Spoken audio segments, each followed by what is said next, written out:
یہ کہتے ہیں کہ جناب یہ قانون ہم نے بنا دیا، لہٰذا بڑے بڑے جو اہم معاملات ہیں ان کو یہ چھیڑ رہے ہیں، جو کہ میرا خیال ہے ایک اجتماعی رائے سے ہونا چاہیے کام. جیسے اس سے پہلے انہوں نے سپریم کورٹ میں جو سپریم کورٹ کا پریکٹس اینڈ پروسیجر بل ہے وہ بھی بیسکلی کچھ بہت بنیادی چیزیں ہیں جن میں ایک اجتماعی رائے کا اظہار ہونا چاہیے تھا، تمام ملک کی ریپرزنٹیشن ہونی چاہیے تھی، لیکن آدھی سی اسمبلی کے ساتھ یہ قانون بناتے چلے جا رہے ہیں اور عام کوئی چھوٹے موٹے ڈیلی بیسس کے قانون نہیں ہیں، یہ وہ قوانین بنا رہے ہیں یا ان قوانین میں ترمیم کر رہے ہیں جو کہ بیسکلی آئین کی روح کے ساتھ جڑے ہوئے ہیں اور بنیادی جو آپ کہہ لیں کہ آئین کی شقیں ہیں ان کے ساتھ اٹیچڈ ہیں. اب یہ سپریم کورٹ میں بھی جو پریکٹس اینڈ پروسیجر بل ہے وہ بھی اسی طرح کا معاملہ تھا. اب جو یہ انہوں نے الیکشن ایکٹ کیا ہے، الیکشن ایکٹ بھی بیسکلی بہت ہی سینسٹیو ایشو ہے اور اس میں بھی اگر آپ ترمیم کرنا چاہتے ہیں، ایون ایکٹ میں بھی ترمیم کرنا چاہتے ہیں، تو اس میں آپ کے پاس ایک رائے ہونی چاہیے، اجتماعی رائے ہونی چاہیے، ایک کنسنسس ہونا چاہیے، ایک اپوزیشن کی ایک سے ہونی چاہیے کہ اس سے آپ نے مشاورت کی ہے، کنسلٹیشن کی ہے، کسی بل کے اوپر کوئی بحث ہوئی ہے، کسی نے اگر حمایت کی ہے تو کسی نے مخالفت میں بھی کوئی نقطہ دیا ہے، کوئی تجویز اس کی مخالفت میں بھی آئی ہے تاکہ اس کو بھی شامل کیا جا سکے. لیکن یہ یک طرفہ قسم کی قانون سازی آدھی اسمبلی سے کر رہے ہیں اور وہ بھی بنیادی چیزوں میں کر رہے ہیں. تو یہ ایک بڑی خطرناک بات ہے اور یہ جتنی بھی قانون سازی ہے یہ ساری کویسچنیبل ہو جاتی ہے، متنازع ہو جاتی ہے. اسی طرح کی یہ جو انہوں نے الیکشن ایکٹ میں ترمیم کی ہے جس میں انہوں نے جو نااہلی کی میکسیمم مدت ہے وہ 5 سال کر دی ہے. اب 5 سال مدت کرنے کا مطلب یہ ہے کہ خواہ وہ جہانگیر خان ترین صاحب کی نااہلی ہو، خواہ وہ نواز شریف صاحب کی اہلی ہو نااہلی ہو، اس کو یہ ختم کر کے کہیں گے کہ جی چونکہ اب قانون بدل چکا ہے لہٰذا وہ اہل ہو گئے ہیں. تو یہ ان کا بنیادی طور پر کام ہے. 2 انہوں نے کام ایسے کیے ہیں، قانون میں چینجز کیے ہیں. ایک تو جو 184(3) کا کیا ہے اس میں انہوں نے یہ کیا کہ جو ریویو پٹیشن ہے اس کے اوپر اپیل دائر ہو سکتی ہے 184(3) کے تحت. ایک تو یہ کیا، اب اس کے تحت اپیل لے جائیں گے اور اپیل میں لکھیں گے کیا کہ چونکہ 62(1)(f) کے تحت اب ترمیم ہم نے کر دی ہے لہٰذا 5 سال کی تو وہ قانونی بدل گیا، لہٰذا اب آپ جو ہے وہ 5 سال کی مدت کے مطابق یہ اہلیت ان کی بن جاتی ہے. تو یہ بیسکلی اب انہوں نے کارروائی ڈال دی ہے. تو یہ 2 بنیادی قسم کی چیزیں ہیں جن کے اوپر انہوں نے ایک بہت ہی منیمم میجورٹی سے جو ہے یہ کام کیا ہے. اور میں بہت سارے مختلف قانونی جو لوگوں کی رائے جاننا چاہ رہی تھی، اس میں نے بہت سارے لوگوں کو سنا تو میں اس نتیجے پہ پہنچی کہ ان لوگوں کا متفقہ خیال یہ ہے کہ یہ چیزیں 2/3 میجورٹی سے ہونی چاہیے، کیونکہ یہ 62(1)(f) کا جو معاملہ ہے یہ تو بیسکلی پھر آئین کی ترمیم ہے، یہ الیکشن ایکٹ کی ترمیم نہیں ہے. بہرحال اب یہ ایک بات چونکہ کانٹروورشل ہے تو یہ سپریم کورٹ میں چیلنج ہو سکتی ہے، لیکن یہ پھر موجودہ صورتحال میں لگ رہا ہے کہ جتنی بھی چیزیں ایسی چیلنج ہو رہی ہیں وہ سپریم کورٹ اس کے اوپر کوئی خاطر خواہ فیصلہ نہیں کر پا رہی ہے. لیکن بہرحال یہ نواز شریف صاحب کی پہلی رکاوٹ دور کر کے کوشش یہ کی جا رہی ہے کہ ان کو واپس لانے کے لیے راہ ہموار کی جائے. وہ ہو سکتا ہے کہ جلد ہی وطن واپسی کا فیصلہ کر لیں. ویسے تو یہ بات PMLN بہت دنوں سے کہہ رہی ہے لیکن اب سیریسلی ایسا ہو سکتا ہے اور اس کی بنیادی وجہ یہی ہے کہ اب الیکشنز کی آمد ہے اور ہر کوئی بھی ذی شعور تجزیہ کار یہ سمجھ رہا تھا کہ الیکشن سے پہلے نواز شریف صاحب کو یہاں آنا ہوگا اگر وہ اپنی پارٹی کی کوئی رہی صحیح جو ساکھ ہے وہ بچانا چاہتے ہیں. اگرچہ میں تھوڑی سی مختلف رائے رکھتی ہوں، میرے نزدیک بہت زیادہ فرق نہیں پڑے گا PMLN کو اگر نواز شریف صاحب بھی آ کے اس کی کیمپین چلاتے ہیں الیکشن میں، کیونکہ اس وقت جو ووٹر ہے، جو سپورٹر ہے، جو ووٹ ہے، جو الیکشن ہے وہ بیسکلی پرو عمران اور اینٹی عمران کے گرد گھوم رہا ہے. تو اس میں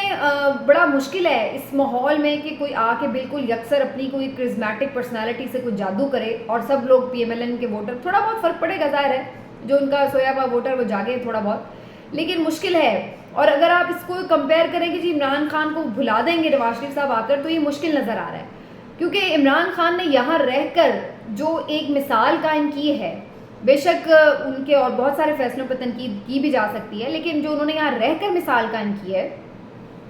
اس سے ان کا قد بہت بڑا ہے اور جو ان کا ووٹر سپورٹر ہے وہ مزید ان کے ساتھ جڑ گیا ہے، وہ مزید اس بات کے اوپر ڈٹ گیا ہے کہ چونکہ ان کا لیڈر یہاں موجود ہے تو وہ بھی یہیں پر کھڑے ہو کر مقابلہ کر رہے ہیں. کچھ پارٹی لیڈران ضرور چھوڑ گئے ہیں، وہ ایک علیحدہ بات ہے، اور اس پہ بھی میں اس دن بات بھی کر رہی تھی کہ بیسکلی یہ پارٹی لیڈرز وہ ہیں جنہوں نے عمران خان کی مقبولیت، ان کے صحیح فیصلوں کا تو بھرپور فائدہ اٹھایا ہے، وزارتیں انجوائے کی ہیں، مقبولیت انجوائے کی ہے، ممبرز بنے، سب کچھ کیا،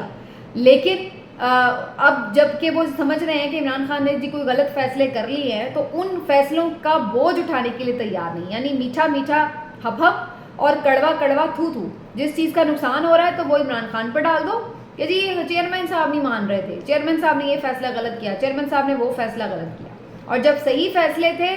تو تب آپ بیٹھ کے چاٹ کھانے کے لیے سب تیار تھے, مٹھائی کھانے کے لیے سب تیار تھے. آج چونکہ غلط فیصلوں کے نتیجے میں کوئی مشکل وقت آ گیا تو اب آپ کو بھاگنا پڑا ہے.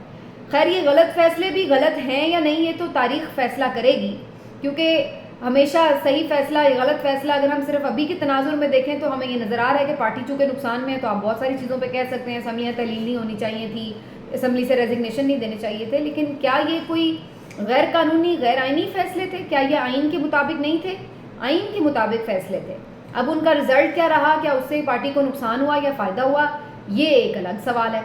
بظاہر لگ رہا ہے کہ پارٹی کو نقصان ہوا, لیکن آگے چل کر ہو سکتا ہے آپ کو اندازہ ہو کہ اس سے پارٹی کو فائدہ ہوا کہ ووٹر سپورٹر وہاں پہ جڑا رہا. ہو سکتا ہے کہ پاکستان میں کچھ بنیادی مسائل اس سے جو ہمیشہ سے رہے ہیں ان کو کوئی فرق پڑے. تو اب یہ فیصلہ تو وقت کرے گا, اس کا فیصلہ تاریخ کرے گی کہ وہ فیصلے غلط تھے یا صحیح تھے. لیکن بظاہر پارٹی ان فیصلوں کی وجہ سے اگر مشکل میں ہے تو آج کے بہت سارے پی ٹی آئی لیڈر اپنی جان چھڑا کے بھاگ رہے ہیں کہ جی عمران خان کے فیصلے ٹھیک نہیں تھے, لیکن ووٹر سپورٹر وہیں پر موجود ہے. اور میرا نہیں خیال ہے کہ نواز شریف کے آنے سے بھی عمران خان کا ووٹر اسے چھوڑ کے کوئی نواز شریف کو ووٹ دینے جا رہا ہوگا. تو مجھے یہ کوئی امکان کم نظر آ رہا ہے کہ نواز شریف صاحب کے واپس آنے سے کوئی فرق پڑے گا. بہت زیادہ تھوڑا بہت پڑ سکتا ہے, جو پی ایم ایل این کا ووٹر تھا وہ ذرا چارج ہو جائے گا, لیکن بہت زیادہ کوئی اس کے فیصلے نہیں بدل جائیں گے الیکشن کے رزلٹس کے حوالے سے اگر عمران خان الیکشن لڑتے ہیں تو. اب یہ تو بہت بڑا ہے کیونکہ جو ابھی تک سچویشنز نظر آ رہی ہیں, کل عامر میر صاحب بھی یہ خبر لائے تھے, وہ کافی دنوں سے یہ باتیں کہہ رہے ہیں کہ عمران خان کے ساتھ جو ہونے والا ہے انہیں ادراک ہی نہیں ہے, بہت سخت فیصلے ان کے ساتھ ہونے والے ہیں. ابھی تک تو کچھ ہوا ہی نہیں عمران خان کے ساتھ جو آگے ہونے والا ہے. ضیاء الحق کا مارشل لاء آپ بھول جائیں گے, نا اہلی اور جیل وغیرہ تو بہت چھوٹی چیز ہے. تو میں سوچ رہی تھی پھر کیا کرنے والے ہیں, کیا عمران خان کو کیا کوئی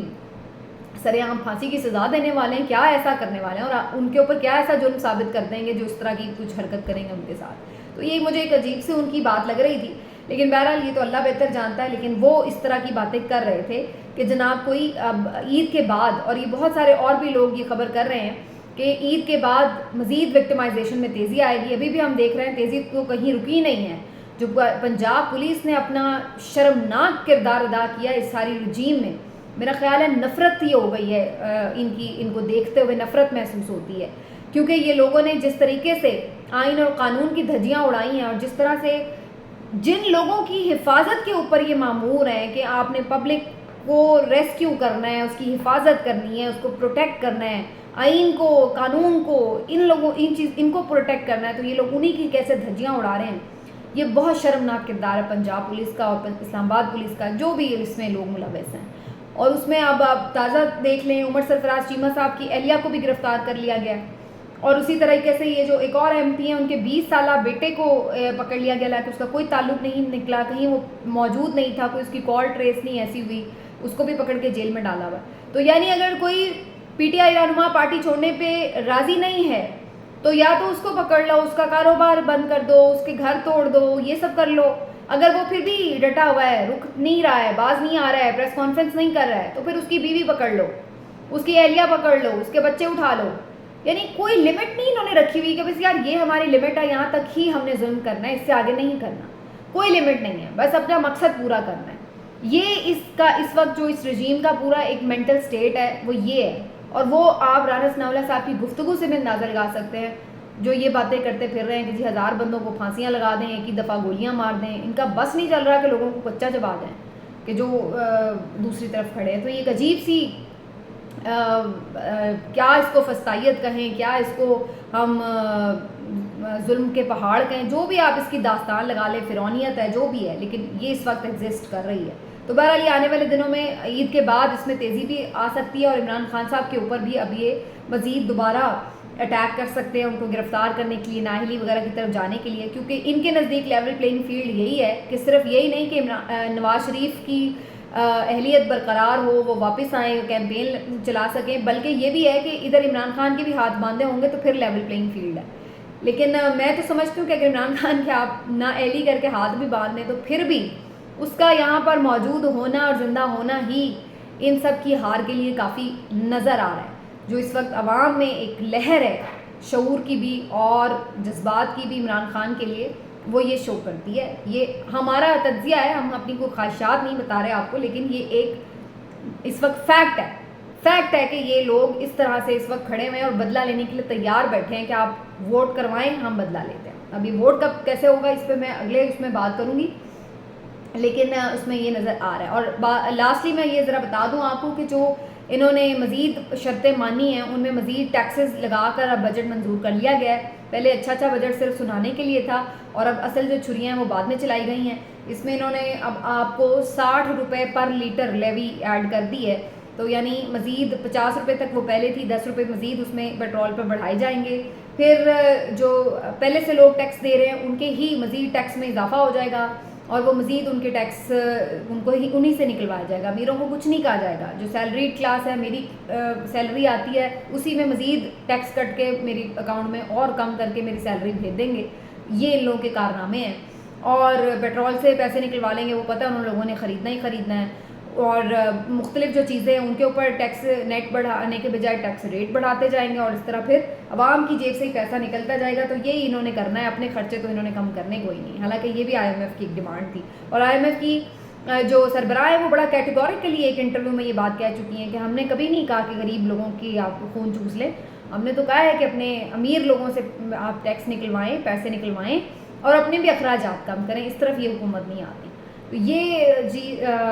صورتحال ہے اس وقت. دیکھتے آنے والے دنوں میں مزید کیا ہوتا ہے. اپنا خیال رکھیے. اللہ حافظ.